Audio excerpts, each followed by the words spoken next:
Welcome back to Story Hustler, Murder Mayhem, PTSD. I'm Dylan. And I'm Mike. Like and subscribe, please. Here we are. This is sort of a bittersweet moment for us. Yeah, been on the road for the last, 2 weeks, 3 weeks? 3 weeks, a long time. Been all over Europe. All over Europe, and we're back in Newcastle. The Newcastle Bureau, and this is my Wrapping it up. First time here, and this is saying so long. Yeah, You're gotta get my stuff out of here. Shutting down the Bureau, this apartment where you've been in Newcastle, Great Britain for, since? September I moved here. September. And what were you doing here? Let's get my master's. I'm wrapping up a year here at Newcastle University where I got my master's in media and PR, and I also got to play basketball. You came over to play ball. You got recruited to play on a team here. I did. And you ended up being, what was it? By the end of the season, you guys were ranked fourth? Yeah, we were ranked fourth nationally, which is pretty cool here in England. Basketball's way different here than in the States, so it's hard to. Yeah, you were like playing with a professional team, and it was cool. Playing for the university's team. Yeah, it's confusing. Dropped had a game, dropped 29 points. You ended up on some royal team. You got some certificate. You would not make that a bigger deal than it needs to be. Well maybe it is, but when your kid brings home some certificate saying, hey, they did well, it's like it's every parent's dream. So let me have that, okay? Yeah, but we don't need to be telling people that. But you had a good season. Yeah, it's been fun. Yeah. It's been really fun, yeah. But wrapping it up, I had that trip to Europe to kind of say goodbye. We started in Amsterdam, and that's where I met you. Yeah, well, trip. So the last 3 weeks, we're just recapping our little adventure. So you finished up your studies, and so we finished classes and met up in the Dirty Dam. Just kidding, I don't know if that's what it's called, but Amsterdam. It was very clean. Amsterdam, that was a very interesting place. Very pretty place. The water is gorgeous. And as soon as we got there, we did a couple of things. I made you go. When you come to Europe, it's so historic. Being in the United States, everything sort of seems like a brand new strip mall. But here, everything is sort of steeped in history. And I made you go with me on sort of the memorial tour. I don't want to say the dead guys tour, but one of our first stops in Amsterdam was going to the Chet Baker Memorial. But that, I feel like, was pretty timely, too, because that was in Ted Lasso. They made reference to that in Ted Lasso, but one of the guys that I've always sort of found fascinating in history was, an American musician, a trumpeter and vocalist named Chet Baker, who had a wild career, was a really amazing artist. And fell out of a window and died in Amsterdam. He had a raging drug problem and sort of self-destructive, and fell out of a window. Wow. In an Amsterdam hotel, and they have this little memorial plaque on the side of the wall. Tiny little thing on this hotel wall. With a memorial to Chet. And so I made you go check that out with me. And then we were walking around, just taking in the sights of Getting lost in the streets. Amsterdam at night, which is a trip. Yeah, that's right. Then we went to Brussels. Well, but we're burying some of the headlines in Amsterdam. We're walking around that one night, and we're shooting some stuff for our little show and doing everything. And then suddenly there's a real camera crew sort of in our face, asking us about who we thought the most obnoxious tourists were. Who was we found out this camera crew comes up to us. I was shocked. I was like, I don't know. Yeah, well, I didn't really know what to say. Yeah, and they turned the tables on us, and it's like what I used to do. You did great, but they came up to us, and it was a crew. They identified themselves from Vice, and they just wanted to know who the most obnoxious tourists were. And we're doing little snap bites. And they had the thesis apparently that British bachelor parties. That's it. They said that they came up to us and they said people were saying that the most obnoxious tourists, and again, this is what the Vice interviewers, well, it may be true, but I kind of did say the Brits, but anyway. Yeah, but they came up to us and it's interesting. This camera crew comes up to us in dark. We're going back to our hotel and just after looking around, and they say we're with Vice TV and can we put you on camera? And I thought, well, nope. I'll just turn the tables on us, and their question was, who do you think the most obnoxious tourists are? And they then followed up. Most people we talked to identify British bachelor parties as being the demographic that is the most obnoxious tourists in Amsterdam, and Vice is there. I think it was just like in general, but okay, Vice TV is there doing a story on sort of that premise and that thesis. And we stumbled through. We said we'd talk to them. And what did you say? We agreed with what they said. You say you agreed because you and you had no spine and didn't have an answer. No, I said that I always thought, traditionally maybe it's just I said Americans too. Being older, I thought that Americans always ranked highest on sort of that distaste list of when you did whether it's deserved or not. But so I was surprised. I was happy that it wasn't us. Yeah, I was. That we were not the demo that they clearly thought was the. Hey, whatever. But Amsterdam, anyway. that was an interesting thing. That was cool. Random side note. Then we go to Brussels. But we went on the boat tour in. Oh my God! You're gonna just ring out Amsterdam. I keep forgetting, but yes, we took a cheese and wine boat tour through the canals, which was actually and it's the way to see Amsterdam. Yeah, I mean it is a way to tour. People call it the Venice of the North, and you can see why because it is. It's perfectly connected through those canals. It is so beautiful, and we went on wine and cheese. And they said that the biggest crime in Amsterdam is bike theft, and that there's 3 meters of water in the canal. They say there's 1 meter dirt, 1 meter water, 1 meter of bikes. Yeah, the most. It's a full-time job, 365 days of the year to pull out bikes from the canals. Yeah, so it's a town of lots of bikes and lots of canals.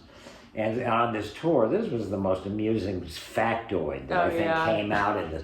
So the nice young people are giving us this tour, and we're eating wine and cheese on this little boat floating through the canal. It was a lot of fun.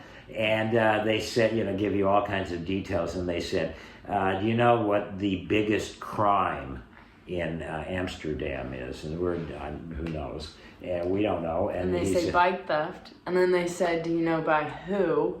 And everyone, of course, doesn't know. And they said that foreigners who go to get drunk and high, so you get a little mix of both, and then also ex-lovers and people who feel slighted, slighted lovers. So the biggest crime in Amsterdam is bike theft, and the two major reasons behind bike thefts. Drunk people and we exes. Learned, drunken people and usually tourists driving them into the canals, throwing them and then people who are upset at an ex, and they made the note in America. You key the car. We key the car. You key As the Carrie car. Underwood said. Right, exactly. There's a song about that. Yeah, there needs to be a song about the bikes. But so apparently in Amsterdam, when people break up, the bike's going over. The jilted lover often tosses the ex-partner's bike perfect crime. into the canal. I found no bike, no crime. And being we're a true crime kind of podcast. We have to report I thought that was one of the most interesting things. It necessary to bring you this breaking news. I thought it was one of the most interesting things that we learned along this trip. Yes. And then we learned some interesting things, but top of the list. Okay, did we finish up in Amsterdam? I think so. That was we went to Madame Tussauds. Oh, we did. That was cool. Which was Would cool. recommend that. And you got to meet Hannibal Lecter. That was weird. It went off. The sound went off, and it started talking about eating this kidney with fava beans. And I was terrified. Well, and you look good. It made me jump. It made me jump, and I got to go see my old my pal Nick Cage. I was the first one. No, Leo was. No. Yeah, but Nick was in there, and I had a little run-in with Nick many years ago, and I'm still trying to find out what Nick wanted, what Nick was up to. Well, they were realistic enough to stop and do a couple double takes, but not enough to ask a question. Yeah, probably wasn't taking. Would have given me a no comment or. But then we went to Brussels. Which was onward to Brussels. Onward to Brussels. And the train was slow because there was animals on the track. There were animals on the track. They said that people said this didn't happen very often, but it happened a lot. But so we did. Yeah, that was fun though. We were in no hurry. We had a bitchy place to stay with my aunt Diana and Uncle David. Their apartment together. Bitchy. Yeah. So we have friends and family that David and Diana who have a beautiful home. And so we had a great place to stay while we... That was a nice relaxing part of the trip. And we put out our previous episode about Sam Bateman. Sam Bateman going to court, and a guy named Heber Jeffs who they're going to let go. And do the same kind. And it's ridiculous, and people should be upset at the prosecutor in Paiute County, but I don't want to. But we'll link that below. That's not for this thing. Yeah, that's not for this thing. I'm just ranting about it. I'm still but that was pissed our last off. setting, and so we shot that in Brussels, and we also went and saw the beautiful the palace. Palace and the gardens. And the gardens and that wonderful square downtown. And really, just kind of, that one was like a lay low. Well, we were working, actually, did some story hustler business. And then we did see Manicapis. We did see, you have to. That really is a must. That was a must. The little boy taking a leap. So, did that. And then we went to Paris. Paris, yes. On to Paris. We got on a double-decker bus and just went through the city the first day. So all the highlights. That's a great way to see, just jumping on and off those buses but it also came with a little nifty boat tour. A boat tour, which was very fun. Got a little sunburn, but you got sunburn. love the sun. We've had great weather. We've had great weather. No lucky. I have friends. We have friends. We ran into one guy that we knew from Phoenix, the assistant news director over at Fox 10, an old buddy Steve. I saw. That was fun. We've seen someone every time we've gone to the Epitome in my life. We've seen someone run from into our people we neighborhood know. in Arizona. But I guess that's sort of a mecca where people all go and tourists from all over the world.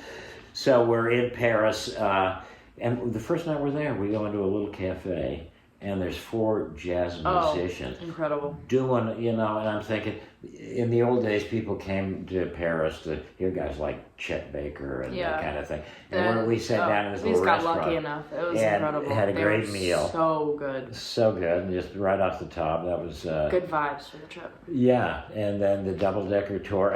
And then we were getting tired, but you said we got to go see the lights. The lights twinkle on the Eiffel Tower at night. Oh, which is cool. amazing. Well worth it. Yeah, well, that's where we saw our buddy from Phoenix, and saw the lights, and that was amazing. That was truly amazing. Yeah.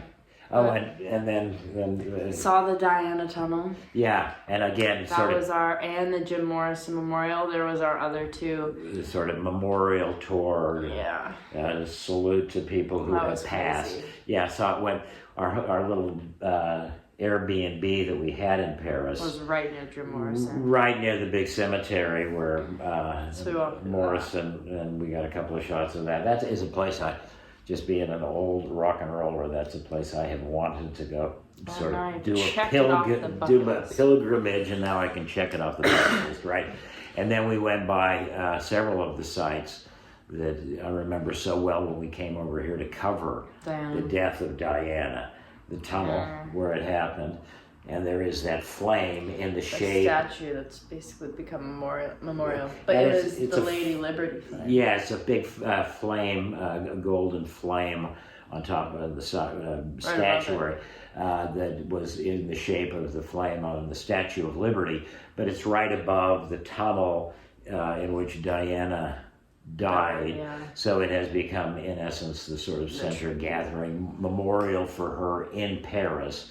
Yeah, so that was our memorial tour. Yeah, so anyhow, and then, we did just touristy stuff, just walked around, and right. Then we took the Channel. The Channel was an interesting experience.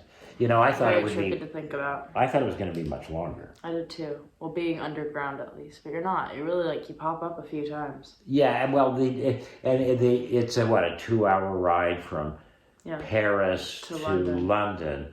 And you'd think, okay, we're going to be in the tunnel for a long period of time. And during that 2-hour ride, most of it's on land. It's about 20-25 minutes that you're actually, in pitch black, just rocketing underneath which is still a weird thought. Yeah, it was such an easy train ride though. That was nice. Great invention. That I would recommend doing the channel. I'd do that again for sure. Yeah. But then we went to London. That was our last stop before we came back up to Newcastle, and we both got to meet up with old friends. In London, I got to see a buddy of mine named James Leverage, who I've told you this. I met him when we were about 6 years old, and we were best friends at about 6 and through elementary school.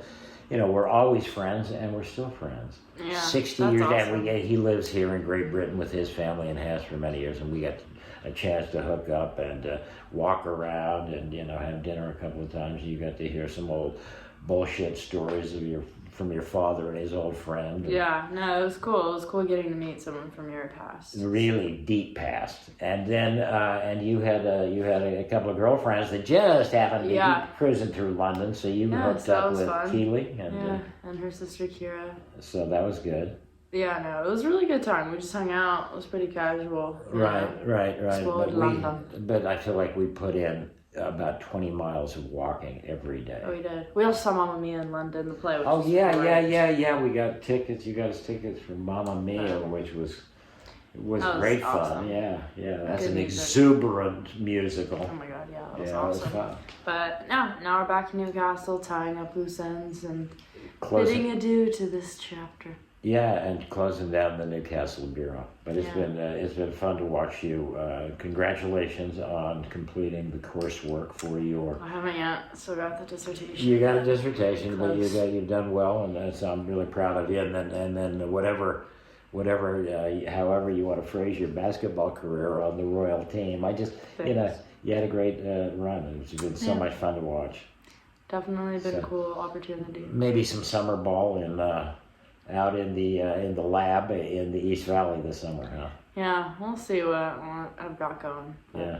Yeah, just a little recap. Not really our normal style of video. No, we just had fun on this last father-daughter kind of travel vlog. Story hustler travel blog. And we did get some work done on certainly charting some of our upcoming episodes. Yeah. Which has so been we'll helpful. have more on those stories. Yeah, right. Yeah. And then so we go home, and you got some things to look forward to, and looks like I finally got a new gig, so a lot going on here. Something to look forward to. But with that, signing off. If you're still with us, like and subscribe if you haven't already. Tell your friends to like and subscribe as well. I hope this hasn't been like, inviting your friends over. Let me show you the photographs of my vacation. If this is amusing, let us know. Yeah, if it's not amusing. Also Well, please. We're happy to hear either side. You can read that. I guess. All right. Good night, everyone. Good night, everybody, from Newcastle, Great Britain.